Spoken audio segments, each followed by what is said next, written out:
코로나19 3차 유행이 설 연휴 이후에 지금 재확산 조짐을 보이고 있습니다. 신규 확진자 수가 이틀 연속 600명대를 기록하고 있습니다.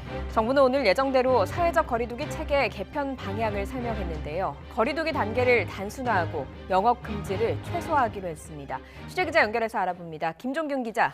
네, 사회부입니다. 네, 신규 확진자 수 이틀 연속 600명대를 기록하고 있는데요. 공교롭게도 전날과 숫자는 똑같다고요? 네, 그렇습니다. 오늘 0시 기준 신규 확진자는 621명입니다. 이틀 연속 600명대인데 전날과 수치가 같습니다. 감염 경로를 보면 국내 발생이 509명, 해외 유입이 31명입니다. 국내 발생을 지역별로 보면 서울이 179명, 경기가 237명, 인천 16명 등 수도권만 432명입니다. 이 중 수도권 임시 선별검사소에서 양성 판정을 받은 환자는 71명입니다. 비수도권은 부산과 충남이 각각 28명, 경북 22명, 충북 16명 등입니다. 코로나19로 숨진 사람은 1,544명으로 6명 더 늘었고 위중증 환자는 161명으로 8명 줄었습니다.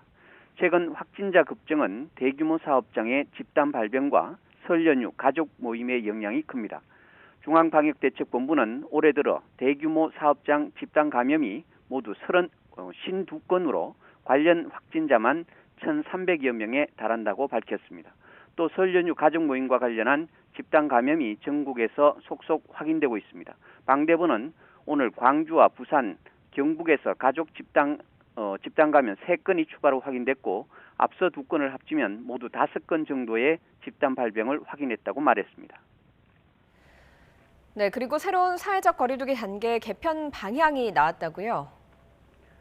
네, 정부는 거리두기 단계를 단순화하기로 했습니다. 구체적인 내용을 공개하지는 않았지만 3단계 개편 방안 등이 거론되고 있습니다. 또 다중이용시설 등 생업시설에 대한 집합 금지도 최소화하기로 했습니다. 대신 대규모 감염을 막기 위해 인원 제한으로 밀집도 조정을 추진할 예정입니다. 보건복지부 중앙사고수습본부는 오늘 기자간담회에서 이 같은 내용의 개편 방향을 설명했습니다.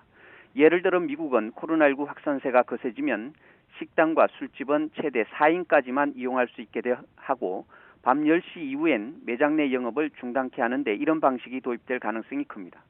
영국과 독일도 식당, 술집의 영업을 밤 11시 이후 금지하고 있습니다.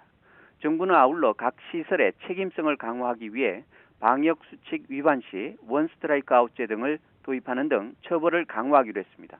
다만 개인 활동 가운데 외출, 모임, 행사 등 감염 위험이 높은 활동은 거리두기 단계에 맞춰 일부 규제하기로 했습니다.